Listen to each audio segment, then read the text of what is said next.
Oh yeah, the VFORCE4X. These are brand new. They were just released. In this video, I will be comparing them to the VForce 3s I have here on my YZ250. We're gonna do a back-to-back, and let's see, are these 4Xs actually better than the 3s? Now, if you watched a lot of my videos, you know I've already done them all, from the Boyson rad valves to the 3s and the 4s and the 125, to compare them to even the stock reeds. I have several reed comparison videos out there, but I've really been looking forward to this one because until this came out, all we had for the YZ250 as far as VForce were the VForce 3s. That's all we had. We didn't have a 4 out, where like the YZ125 you can get the 3s or the 4s, but the YZ250 we were stuck with the 3s. And on the YZ125 I really like the 4s better than the 3s, so I've been waiting for this day. So in this video, I'll be taking the VForce 3 off my YZ250, putting them on the bench here, do a visual comparison between the 4X and the VForce 3s. Then I'm going to take the 4X, bolt them onto my YZ250 with the spacer. Then I'll take it to the track, test ride it, get familiar with that. Then I will remove the spacer on the 4Xs and see how that performs. And then lastly, I'll be bolting the VForce 3s back on and see where do they stack up. Is the 4X actually better? That's what I'm curious to see here. And then after a day at the track, I'm going to gather a lot of good GoPro footage and filming. After a day at the track, we'll come back here into the shop and we're going to talk some technical stuff on the reed system on the YZ250 on the bench. And I'm going to save all the technical stuff towards the end, because for all you short attention span guys out there, so I don't bore you. But you guys that really like to dig in deep, I'll save that till the end, so make sure you stick around. So let's start with a little unboxing. This is how it's going to come in this box when you buy your own. And it will have some gaskets here, some paper gaskets. I prefer to use the stock OEM gaskets. They're higher quality in my opinion, but they do include these, and that's nice. They also come with 2 sets. That's always good. And some decals, some instructions, and it has this right here. Now this, do not use the Yamaha OEM intake spacer while installing the VFORCE4X reed valve system, as doing so could result in decreased performance. That's what they're telling us now? You mean after all these years? I tried to find this information on the previous reviews. Do we use a spacer? Do we not? And I even took my time to look at the pros bikes throughout the years on their YZ250s, if they had the spacer or not. And it was kind of hit and miss. Some pros were using the spacer, some weren't. I myself preferred the spacer. But anyway, now they're telling us not to use the spacer. But that's okay. We're still going to try both with the spacer and without, because hey, we have that option. So let's try it out. Anyway, here's what the new reed system looks like. Of course, we'll be comparing it with a 3 in a minute.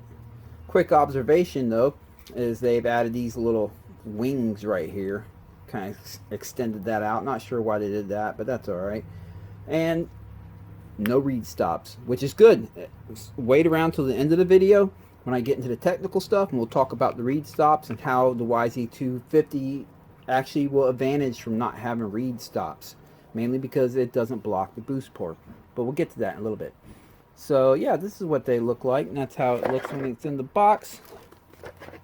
Anyway, let's go ahead and pull the 3s off my YZ250 and bring it up to the bench and get it back to back. There we go. I have to clean all this stuff. Now let me pull out the reeds. There's my VForce 3. Let's go to the bench and compare them. Alright, VForce 3, VForce 4X.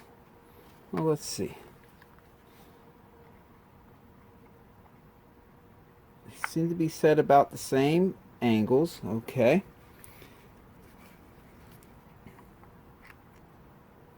Let's measure the reed tip width.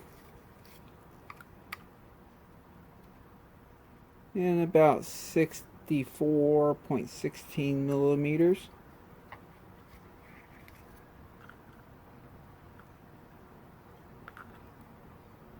And the VForce 3 is 63.95. So these are a hair bit wider. Now, I'm not going to take them apart and measure the opening. I'll just try to take a peek in here and see, give you an idea. I don't know if you can see that in there or not. Okay. Heck, I can't hardly get my finger in the 3. I like the 3 actually, the way it looks. It's more square. Oops, sorry. It's more squared out, the opening in there, versus these 4s. But again, okay. Alright, so these are more rounded off in here, the opening, where the 3s are more squared out. I actually like the way the 3s look, but that don't mean nothing, you know. It's not how they look. They're definitely different pedals. I believe so. They're going to be different part numbers. Which means you won't be able... Yeah, they're going to be different part numbers, so you won't be able to interchange the 3 pedals with the 4 based on what I'm seeing right here, right now. But that's okay. By the way, if you're interested in how these 3s compare to the OEM ones, there is a link down in the description to the original review I did where I compared the 3s to the stocks to the Boyson rad valve. If you're curious about that, I covered a lot of good information on that one too. A lot of technical stuff. A good back-to-back comparison. But now, on this video, we're doing the 4X versus the 3s. Okay, the opening. Well, let me get over here like this. Okay, this is a 4 over here. This is a 3. You can see this is the divider right here is kind of rounded. On the 4, they gave it a sharper edge here.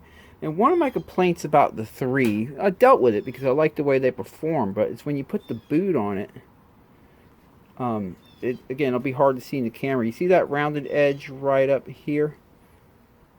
It didn't quite match up. It's like they made it bigger than...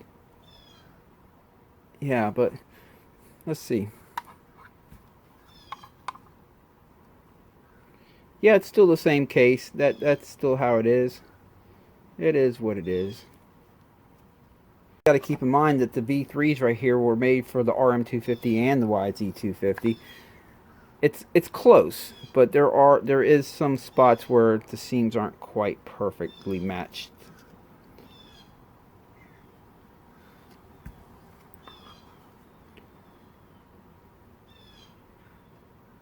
It's looking a little better with this one though. It obviously you have a little bit of wiggle room when you bolt them down. You can make sure that you get a good, you line it up real good to get rid of all the edges the best you can, so you get a good smooth airflow. Let me see something here. Not that this matters. We're going crossways here. We got a 49.64 on the 3s. 51.16 on the 4s. Top to bottom here. 31.54.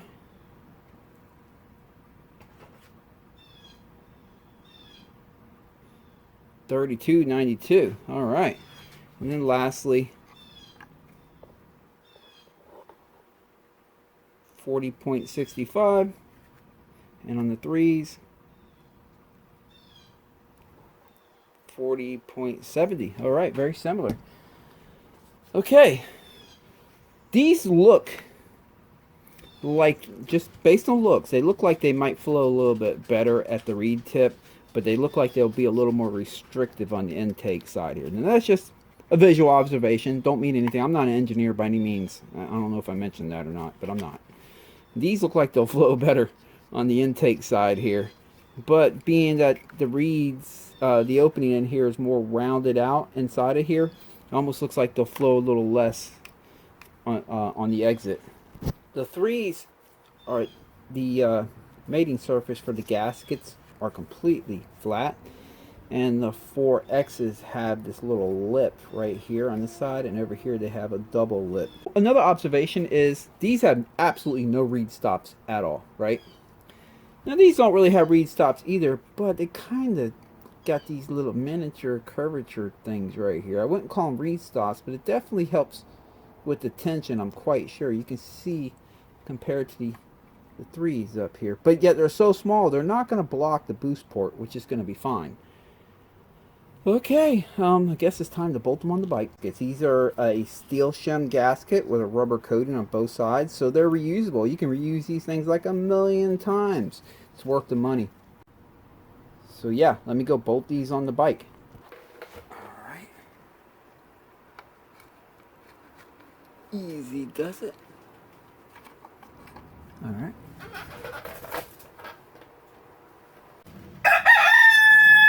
Hey Beavis, I'm trying to make a video. Nope, don't be sneaking up on me now. He's a mean rooster. If he gets close to you, yeah, you gotta watch him. Alright, and the seat's back on. She's all back together except for this. There we go. Let's put some fuel in her and give her a test fire.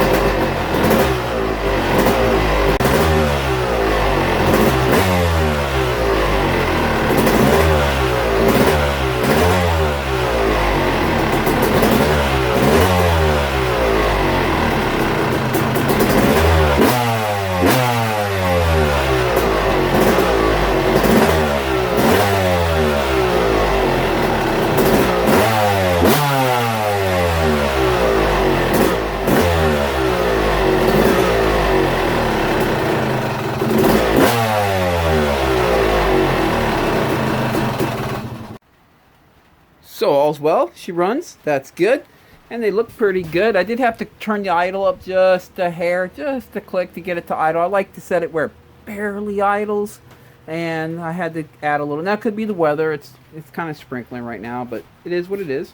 Just modifications that are done to this bike, just so you guys are curious of what bike is doing this review. This bike currently has a Pro Circuit pipe, Pro Circuit shorty silencer. We got the pipe right there. We have a shorty silencer up in here.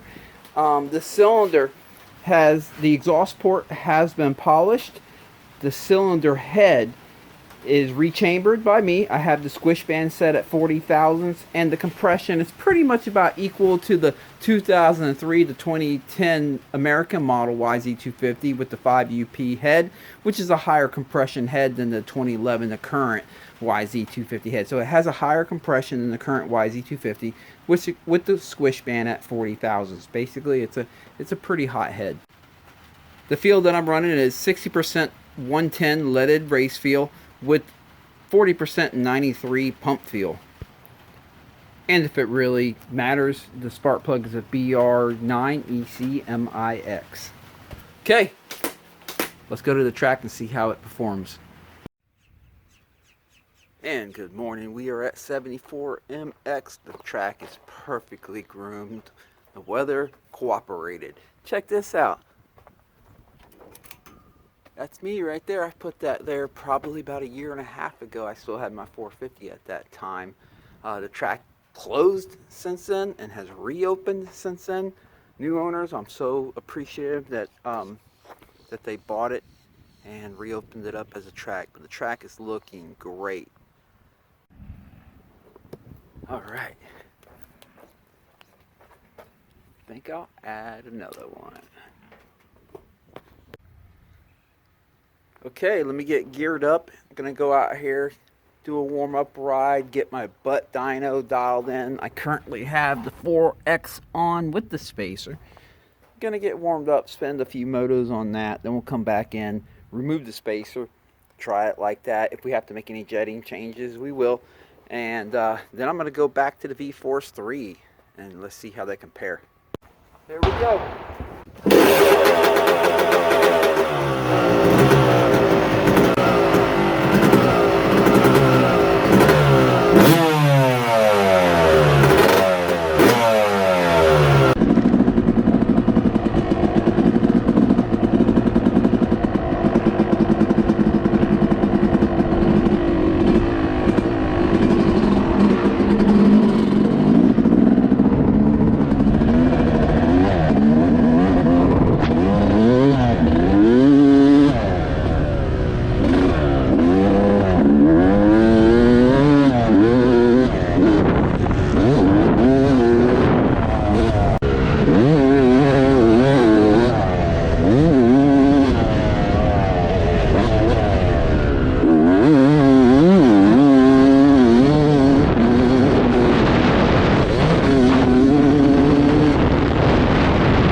Okay, the initial ride with the VFORCE4X is done.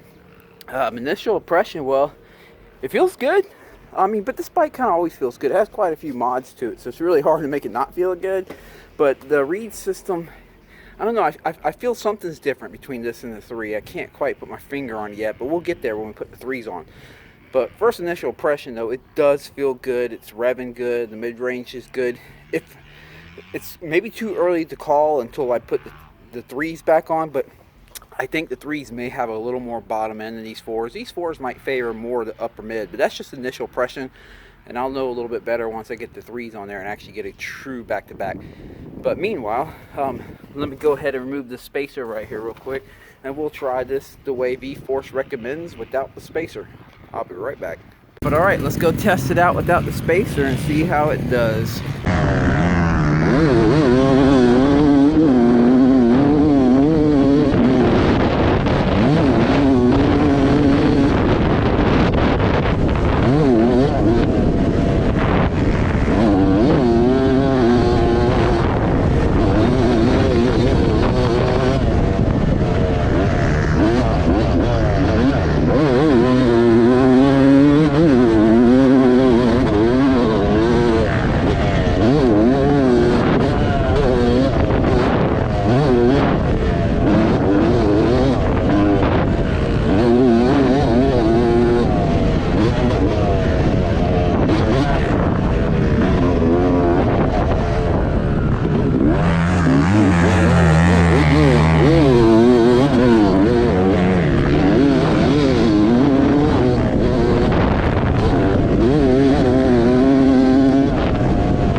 Okay, well, without the spacer, the VFORCE4X without the spacer, it definitely makes more bottom end. It feels, it's a little bit livelier at the crack of the throttle. It gives a little more of that sound when you crack the throttle, that metallic sound. Kind of has that sounds a little bit stronger, a little bit more power at the tip end of the throttle and at the lower RPMs, but it does seem to suffer a little bit up at the top end. I mean, it still revs out basically just as far. It's just kind of a little bit more labored up there. And this big jump right here when I'm coming this way, this big tabletop, I'm at the end of 5th gear when I hit that.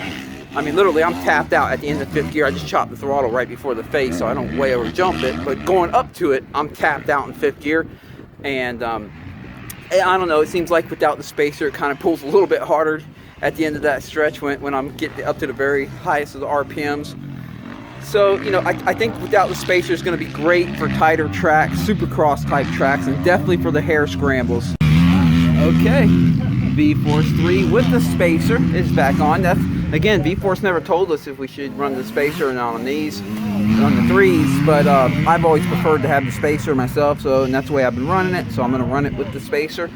Let's go see how the old tried and true VFORCE 3 is. This was my, before today, this was my preferred favorite. Let's see if it still is.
Okay, the V3s with the spacer, these are really good actually. It's going to be tough for the 4s to beat these.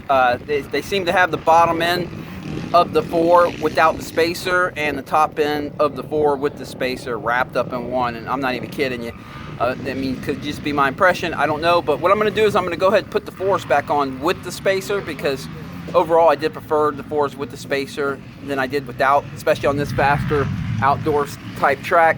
So I'm going to put the 4s with the spacer on it, go out there and do another run and just get a good back-to-back comparison. So let's do it. Okay, the VFORCE4X with the spacer is back in. Let's go take the final test ride of this one. Now, I will say so far they don't feel like they need any jetting changes. Typical for VFORCE stuff, you know, versus like the stock reeds and stuff. They usually don't require much. But if anything needed a jetting change, I would say the VFORCE 4 without the spacer might be able to take advantage of that extra bottom end that it has. It might help to even richen it up down low just a little bit, but it's okay. It wasn't too far out, so that's why I didn't dig into the jetting on that one. It was close enough that I could feel what it was capable of. But now let's go test these out again with the spacer.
Well, definitely the 4X makes a little more top end with the spacer. It definitely makes a little more top end than the 3, but it's not really kind of the type of top end I'm looking for.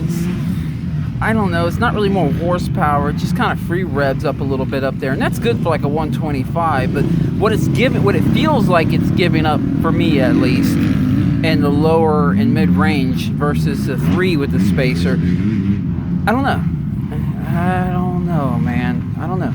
So what I'm gonna do is, I hate to do this to myself, but I had it planned to stop right here, but I'm not going to. I'm gonna bolt these back on the spacer one more time, and track's getting rougher and more power demanding, so that's good. I'm gonna bolt them on one more time, because as of right now, it's looking like I might actually like the 3s better. Maybe, I don't know. Let's see. Let me bolt them back on. Okay, the VFORCE 3 with the spacer is back on. Let's go ahead and give it another shot.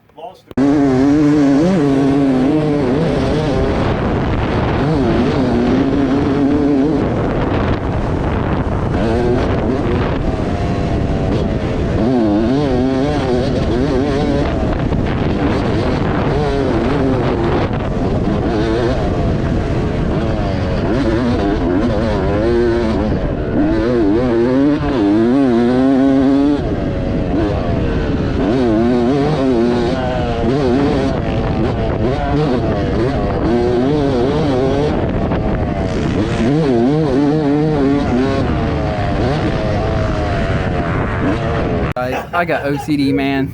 I'm doing it again. I put the 4X's back on one more time. I'm telling you, it's... Yeah, let's try it again.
Okay guys, I think I finally got a conclusion. For me, right? I think I like these VFORCE4X. You know, one thing I forgot is reed pedals break in. They take about, I don't know, 20-30 minutes of ride, and the reed pedals will break in. When you first put them in, they're just really stiff, and I kind of forgot about that. But as you know, I put these on one more time and went out there, and now it's just creating more mid and top end. Yeah, it's still a little soft in the bottom end, or softer than if you get rid of the spacer here, or the VFORCE 3 even make a little more bottom than these. But the mid range and the top end is feeling really good, really strong. Feels definitely like it makes more horsepower up there, so that's good. Now, I'm not going to say these are a clear winner over the 3, and we'll talk about that a little bit more when I get home and get in the shop. I'm not going to say they're a clear winner over the 3, just more different, I would say, but we'll talk about that a little bit more when we get back into the shop. I'm going to gear up one more time, and this time I'm going to put the GoPro on my chest, so maybe you can hear the motor a little better. Let's go for a ride.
back in the shop. The bike is all cleaned up. For me, the winner for me is the 4X with the spacer.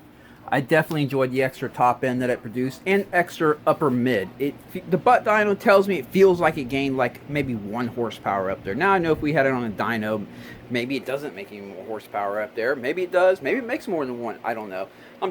Butt dyno says it feels like 1 horsepower up there extra.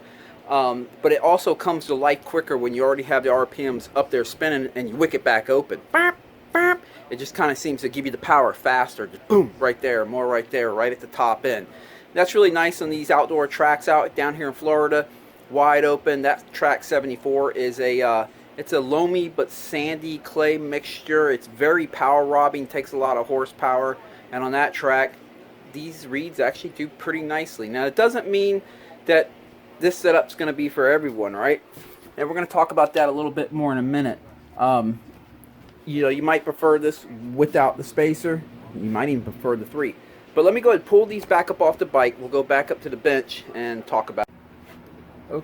Okay, back on the bench. Yeah, so I prefer the VFORCE4 with the spacer. Before that, I did prefer the VFORCE3 with the spacer over the stock reeds and the rad valve. That was my preferred favorite, but now I have a new favorite, the 4X. Mainly because of the increase in top end and upper mid range. I really enjoyed that. However, I will say the V3 still has its place. Let me explain. Alright, this bolt right here represents the top end, the highest the bike will rev, the rev limiter, and this bolt right here represents the bottom end or idle. The VFORCE4X without the spacer, the way that they recommend to run it, works best from idle to right, I'd say right about here. But that last little bit of top end revs, even though it does rev out through here, it just seems to be a little bit flatter and less lively. But between right off idle to up here, it's very lively, very crisp. It just literally, it almost thinks faster than your hand. It's very impressive in that range without the spacer. But if you add the spacer to the mix on the VFORCE4X, then it seems to shift it from here to there. Now it's not as lively on the very bottom. Still crisp, still clean. It just doesn't have quite as much roll-on torque. It still lights up just as crisp and clean, and it sounds great. It just doesn't follow through with the torque that it does without the spacer. And then it's a little bit softer down in here. Again, still nice and crisp, but man, somewhere right about here it comes to life, and the rest of this range all through here, it just shines. It just revs out good, hard, makes good solid horsepower. Every time you get out of the throttle and get back in it, it just pop, pop, it just snaps right back into it. It works best when you are on the pipe, and that's why I prefer this. The VFORCE 3s, well, these are pretty impressive. That I was running them with the spacer. So let me put a spacer on here, give you a visual. I was running these with the spacers, how I've always run them. I never tried these without the spacer, so I really don't know how they would perform. But I can tell you with the spacer, these kind of are like right, it's more like right like that, right? That's the range that they're working in, all this area right here. They're not quite as solid as the VFORCE4X without the spacer on the bottom end, and they don't quite have that top end over rev and pull that the VFORCE4X has with the spacer. But it's kind of a little bit of the best of both worlds, just a little bit. Although obviously when you get the best of both worlds, you don't really get the best. So you kind of sacrifice a little bit here and there. So it sacrifices a little bit of bottom and a little bit of top to give you just a broader range all the way through the middle. And it's good, clean, crisp, runs good. So if you have these and you're running it with the spacer and it's currently doing you well and you're okay with it, there's nothing wrong with keeping these. They do really good. I wouldn't have a problem still using them. You've seen how I had to go back and forth several times to really get a good comparison. They're really good. I never tried them without the spacer. If you're looking for more bottom end, it wouldn't hurt to try it without the spacer and see how they do. Maybe if you have, report back in the comments, letting us know. But if I had one complaint, just only one complaint about the 4X, it is that it's either going to favor, with the spacer, it's going to favor more of your top end power, and without the spacer, it's going to favor more of your bottom end power. It's really hard to shift it kind of right in the middle like the threes are with the spacer. That's my only complaint about them, but that's a small complaint because honestly, I usually look for top end, and it's real impressive top end with the spacer. And if you're looking for bottom end, it's real impressive without the spacer. These are a win. I do believe they have a potential to make a little more horsepower because the opening here is a little bit larger, and this divider is a little bit more thinned out, and it better matches the intake boot. And we're going to get to that a little bit in the technical section here. But that's where I'm at with these. And again, if you're curious, if you're still running around on the stock reeds and you're curious how the stock reeds will kind of compare to these, in the description there is a link to where my first review that I did with the rad valve versus the V3s versus the stock reeds. And I kind of give you an idea where the stock reeds stand in all this, and then maybe you can piece it together and figure out where the fours stand in all this. But okay, now it's time to geek out on some of the technical stuff. If you come here just for the review part of this video is pretty much done. And now we're going to just geek out on some technical stuff, that's all. The spacer. What are we actually doing when we put the spacer on or take it off? What is it changing? That's what we're going to talk about now. Let me pop these, just set them here. Alright, when you give your bike throttle, the air and fuel mixture, the charge, goes through the reeds, and the reeds, all they are is a one-way valve. They're a check valve. They let air go in the motor, but they don't let it come back out. So the charge goes into the motor and it goes down into the crank area here. When the piston is on its way up, this whole crank area is sealed. It's not connected to the transmission or anything. It's a sealed unit. There's seals all around the crank, and it's just a sealed unit. When the piston's on its way up, it creates a vacuum in here, and it sucks air and fuel into the crank area. Then as the piston's on its way down, it compresses the charge in here, and it has to compress it because it can't go back up to the carburetor because you have these reed valves, these one-way check valves. So I have this cylinder right here to show you. Start over. It just fired here, okay? The piston's on its way down. It's on the power stroke. It's making power. It starts to expose the exhaust port right here. You can see it goes right to your exhaust pipe. Exhaust starts to rush out through the pipe. It gets low enough where it now starts to expose the transfer ports up in here. Here you go. You have 1, 2, 3, 4, 5 transfer ports up in here. And when it exposes them, see they connect right here. The pathways go down here where the crank's at.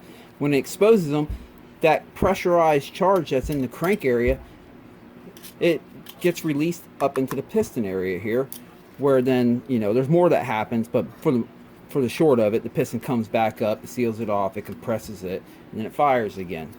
So when we remove the spacer, what we do is we bring the reeds closer to the motor, and all we're really doing is we're making this whole volume, the crank area, transfer ports and all that, we're making this volume a little bit tighter, a little bit smaller.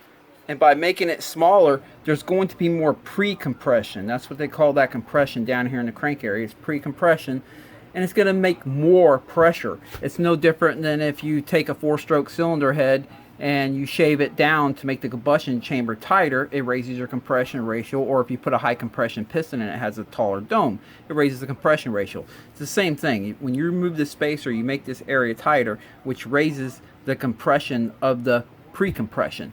And also by adding the spacer back in, you make the volume bigger, and it lowers that pressure in the crank area, the pre-compression.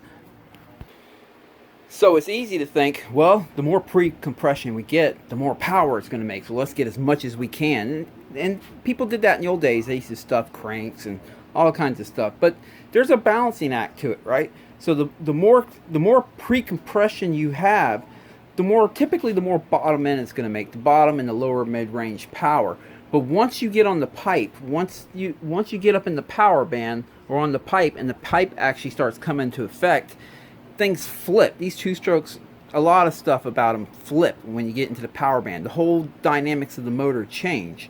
And once you get in the power band and you're on the pipe, now having less pre-compression will actually make more horsepower, because it relieves the motor from pumping losses, because it does use power to compress. I mean, it's taking engine power to compress that charge down in the crank area, right? So if it doesn't have to compress as much, it relieves a little bit of power.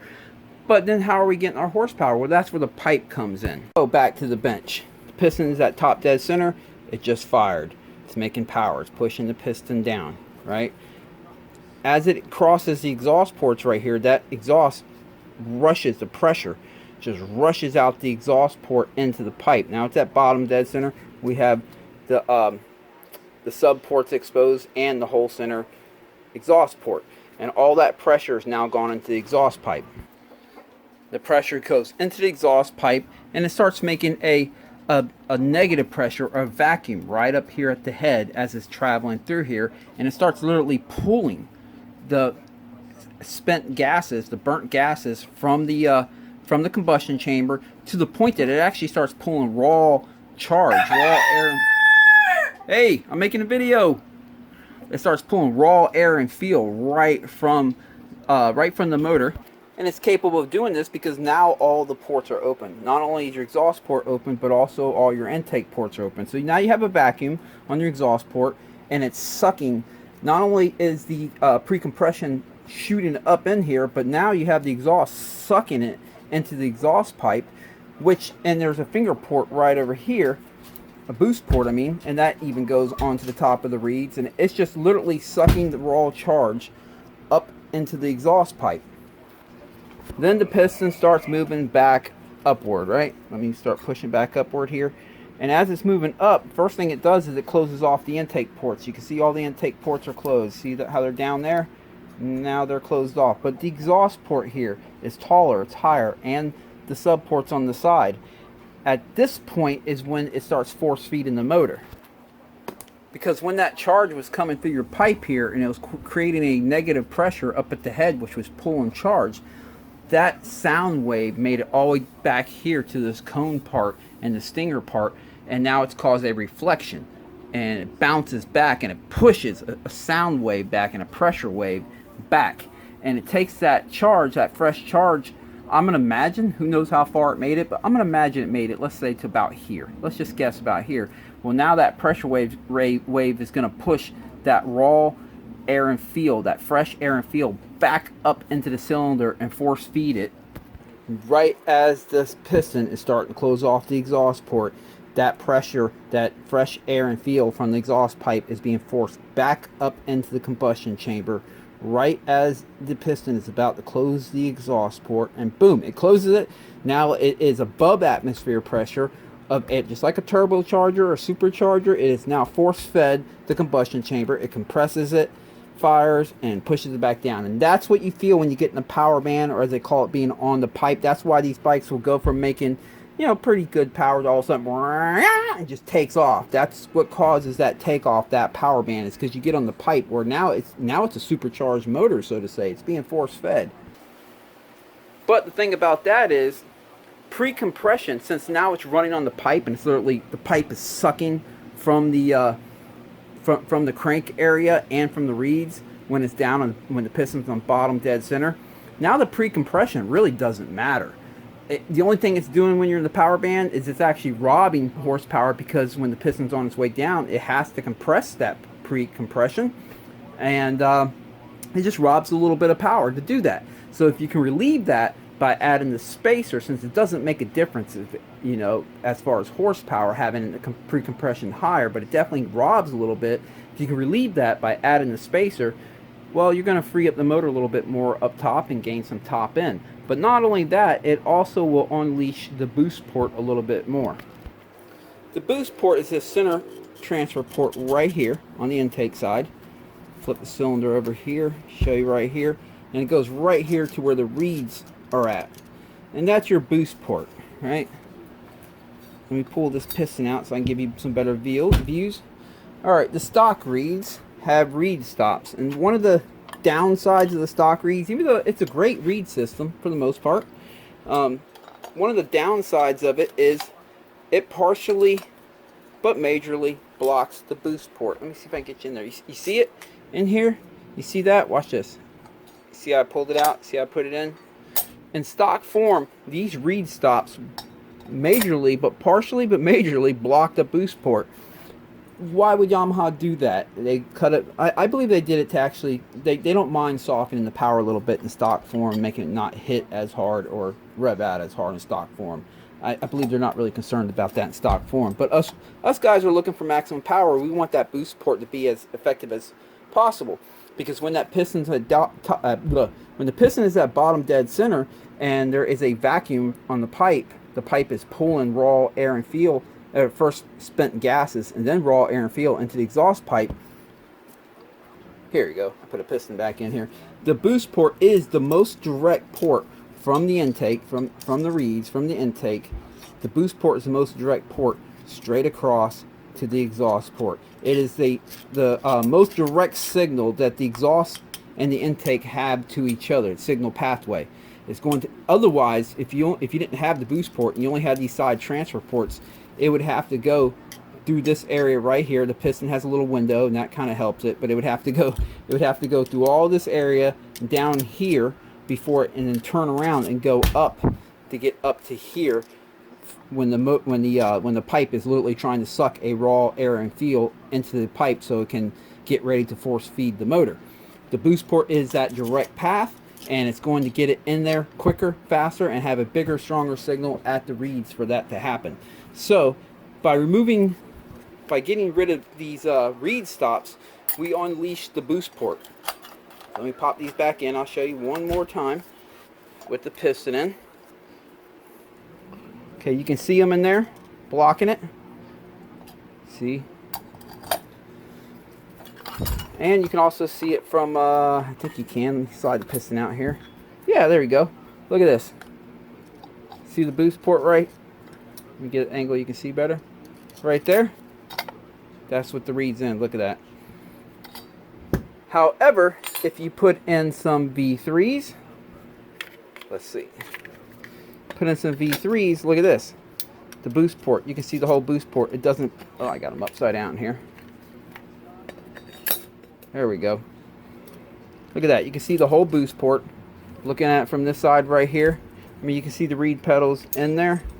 But you can see the reed pedals in there, but they're far away from the boost port, as you can see on this side right here, and allowing the boost port to do its thing, which is nice. So that's the beauty of getting rid of reed stops, and that's why I believe that VFORCE did not make a VFORCE4R for the YZ250, because the 4Rs always had reed stops until they made these new 4Xs, which do not have reed stops, because I believe that they understand that you're not really going to get a performance gain with any reed system if you're blocking your boost port.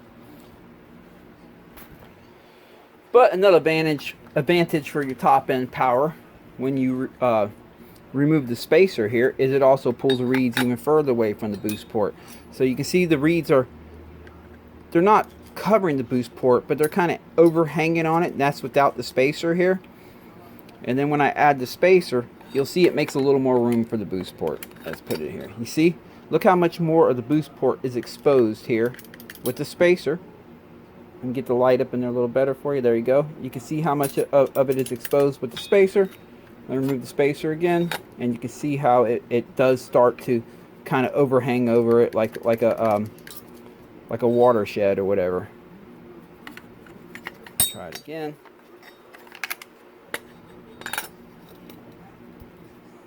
Spacer, you can see it opens it up quite a bit, leaves the boost port really nice and open. So running the spacer does two things.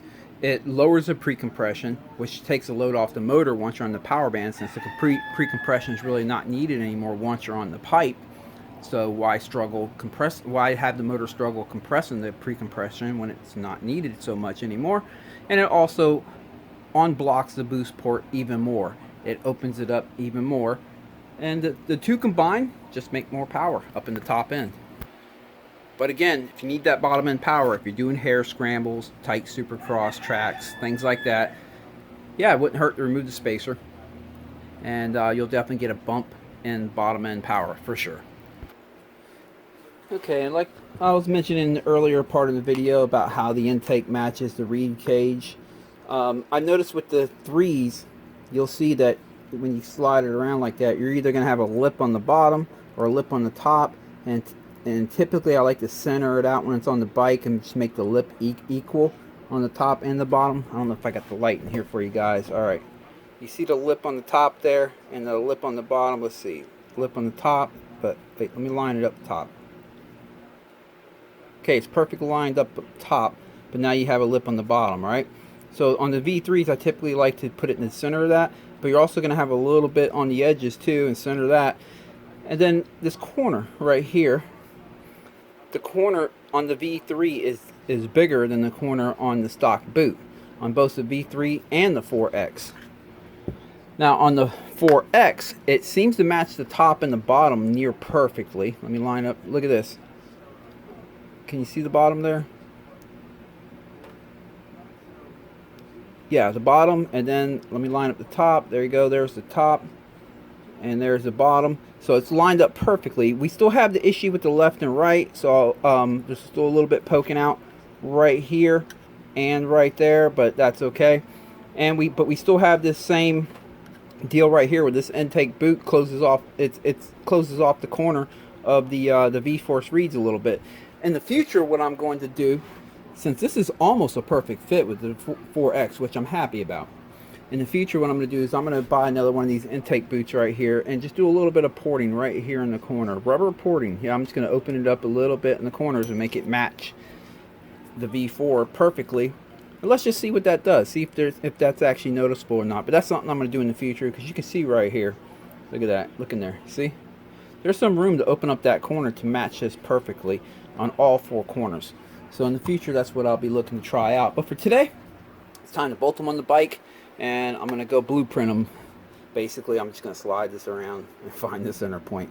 Let's go do that.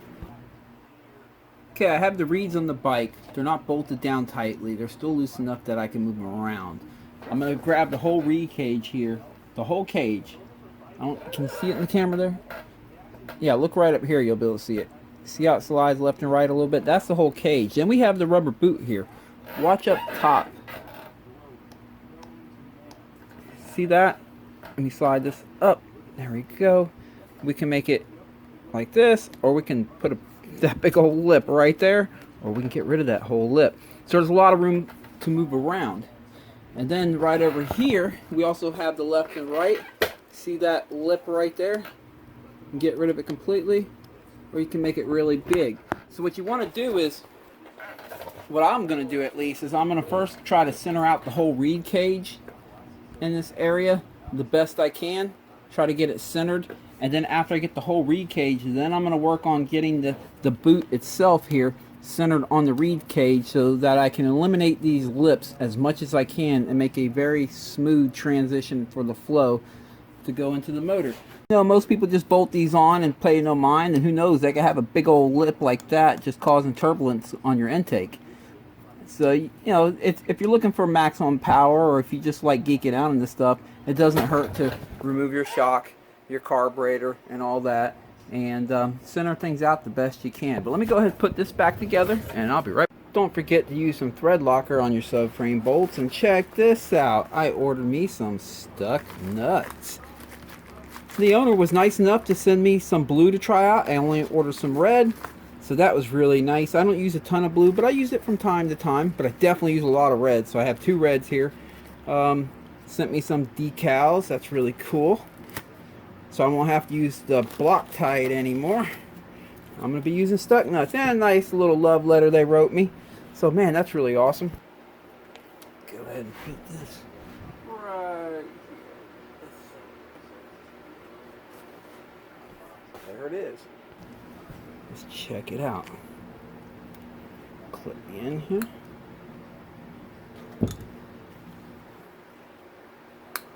There we go. Alright. There is the web address for it right there, if you're looking to buy some of this stuff, and it is made in the USA. Can't beat that.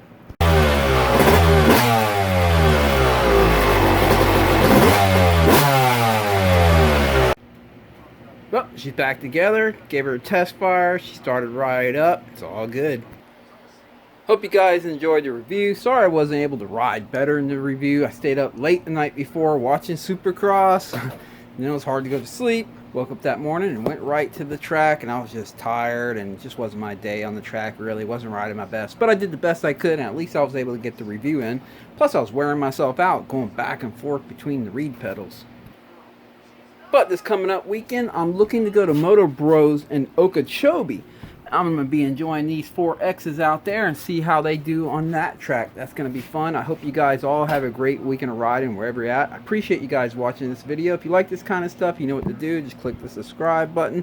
Also, if you're bored, check the link down in the description to the VFORCE 3 versus Rad Valve versus the stock reeds. Besides the normal repairs and diagnosing videos I have coming up here shortly, I'm also putting together a video on race feel. When you use it, when you use pump, how much, and that kind of stuff. Hope you guys have a great weekend. Hope you guys have a great evening. Catch you next time.